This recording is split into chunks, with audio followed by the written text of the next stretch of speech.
So you're tired of watching your laptop crawl to a halt every time you try to rotate a 3D model, right? Or maybe you're stuck using your school's ancient workstations that take 5 minutes just to load AutoCAD. Look, I've been there, and I've spent the last 3 months testing laptops specifically for 3D modeling and architecture work. From budget options that won't destroy your bank account to absolute beasts that can handle anything you throw at them. Today, I'm breaking down the top 5 laptops that'll actually let you work efficiently. I've also dropped updated links with the best pricing I could find for all these laptops in the description below. Coming in at number 5, we've got the ASUS TUF Gaming A15. And honestly, this thing is a beast for the price. Now I know what you're thinking. It's a gaming laptop. Can it really handle my AutoCAD and Blender projects? Trust me, it absolutely can. The A15 packs an AMD Ryzen 7 7735HS processor paired with an RTX 4050 or 4060 GPU depending on your configuration. And that combo is more than capable of handling most 3D modeling tasks without breaking a sweat. The 16GB of DDR5 RAM comes standard, though you can bump it up to 32GB if you're working with those massive architectural models that love to eat up memory. What really impressed me about this laptop is how ASUS managed to keep the thermals in check. I've been running Fusion 360 and SketchUp for hours, and while it does get warm, it never throttles performance like some other budget options do. The 15.6-inch display isn't going to win any color accuracy awards, but for the price point, it's totally serviceable for most work. Plus, the military-grade durability testing means this thing can handle being tossed in a backpack and taken to job sites without worry. At around $1,200 to $1,400 depending on your configuration, the TUF Gaming A15 is honestly a no-brainer if you're just starting out in 3D modeling or architecture and don't want to drop serious cash. Sure, you'll eventually want to upgrade if you get into heavy rendering work. But for students or professionals doing lighter modeling work, this laptop delivers way more performance per dollar than you'd expect. The only real downside is the battery life. Expect about 4 to 5 hours of actual work time, so you'll want to stay near an outlet during those long design sessions. At number 4, we have the Microsoft Surface Pro 11, and this thing is basically magic in a tablet form factor.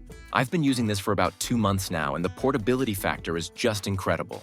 The Snapdragon X Elite processor might sound unfamiliar if you're used to Intel or AMD chips, but don't let that fool you. This ARM-based chip is surprisingly capable for 3D work.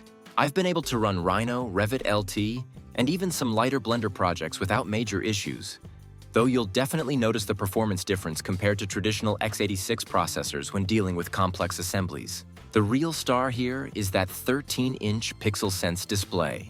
The color accuracy is fantastic. The touch responsiveness is butter smooth, and at 2880 by 1920 resolution, you're getting crisp detail that makes working with technical drawings a pleasure. The Surface Pen integration is where this really shines for architects.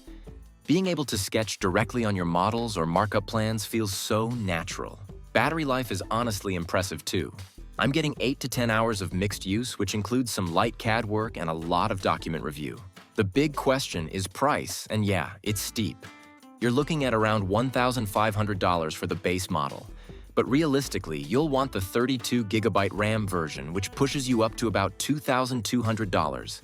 And that's before you add the type cover and Surface Pen, which are basically essential. The performance limitations mean this isn't your primary workstation, but as a secondary device for site visits, client meetings, or when you need to work from a coffee shop, nothing else comes close to this level of portability while still being capable of actual CAD work. Number 3 goes to the Lenovo ThinkPad X1 Carbon Generation 12.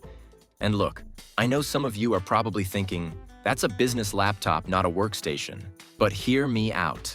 This thing is seriously underrated for 3D work. The latest generation comes with Intel's 13th Gen Core i7 processors and integrated Iris Xe graphics that are way more capable than you'd expect. I've been running Fusion 360, SketchUp Pro, and even some SolidWorks assemblies without major issues. Obviously, you're not going to be doing heavy rendering or massive architectural visualizations. But for most day-to-day CAD work, it handles everything I throw at it. What sets the X1 Carbon apart is the build quality and that legendary ThinkPad keyboard. I mean, once you get used to typing on this thing, every other laptop keyboard feels mushy. The 14-inch display options are solid too.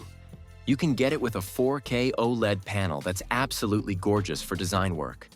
Though I'd actually recommend the 2.8K IPS option for better battery life and less eye strain during long work sessions. The color accuracy is excellent across both display options, and the anti-glare coating makes it usable in basically any lighting condition. At around $1,800 to $2,500, depending on your configuration, the X1 Carbon isn't cheap, but the value proposition is different from pure performance laptops. This is about getting a machine that'll last you 5+ years, survive daily abuse, and still perform well enough for professional work. The military spec testing, spill-resistant keyboard, and Lenovo's fantastic warranty support make this a solid investment. Plus, the 12+ hour battery life means you can actually work a full day without hunting for outlets, which is huge when you're spending time on job sites or in client offices. Coming in at number 2, we have the Samsung Galaxy Book5 360. And honestly, this display is just incredible. Samsung really outdid themselves with this 16-inch AMOLED panel. The colors are vibrant, the contrast is perfect, and the 120 Hz refresh rate makes everything feel incredibly smooth. For architecture and design work, having this level of color accuracy and detail is game-changing. I've been comparing technical drawings and renderings side by side with my desktop monitor, and the Galaxy Book5 holds its own surprisingly well. The convertible design is actually more useful than I initially thought. Being able to flip the screen around and use it in tent mode for client presentations or tablet mode for sketching is genuinely helpful. The included S Pen is responsive and accurate, making it great for quick design iterations or markup work. Performance-wise, you're getting Intel's latest 13th gen processors with integrated ARC graphics that can handle most CAD applications smoothly. I've been running Revit, AutoCAD, and Rhino without major issues, though you'll want to manage your expectations for complex 3D rendering tasks. Pricing sits around $1,600 to $2,000 depending on your configuration, which positions it as a premium option but not quite workstation-level pricing. The 360-degree hinge mechanism feels solid and well-engineered, and Samsung's build quality has really improved over the years. Battery life is decent at around 7 to 8 hours for mixed use, though that beautiful AMOLED display does drain power faster than traditional IPS panels. If you're someone who values display quality above all else and wants the flexibility of a convertible design, this is probably the best option in its price range. And taking the top spot at number 1, we have the Razer Blade 18, and this thing is just an absolute powerhouse. The 18-inch display gives you so much screen real estate for complex projects, and at 2560 by 1600 resolution with a 240 Hz refresh rate, everything looks crisp and responsive. But the real magic is under the hood. You're getting Intel's 13th Gen Core i9 processor paired with RTX 4080 or 4090 graphics, which means this laptop can handle literally anything you throw at it. I've been running massive Blender scenes, complex Revit models, and even some real-time rendering in Unreal Engine without any performance issues. The cooling system is impressive too. Razer's vapor chamber design keeps temperatures manageable even under heavy loads. I've been doing extended rendering sessions and the laptop stays surprisingly cool and quiet. The build quality feels premium throughout, from the CNC machined aluminum chassis to the precise keyboard and trackpad. The port selection is excellent with plenty of USB-C, USB-A, HDMI, and even an SD card reader for those times when you need to transfer files from cameras or other devices quickly. Now, the elephant in the room is the price. You're looking at around $3,500 to $4,500 depending on your configuration, which is definitely workstation territory. But honestly, for the performance you're getting in a laptop form factor, it's competitive with dedicated mobile workstations that cost even more. Battery life is the main compromise. Expect about 3 to 4 hours of actual work time, so you'll definitely need to plan around power outlets. But if you need maximum performance in a portable package and budget isn't the primary concern, the Blade 18 is currently the best option available for serious 3D modeling and architectural work.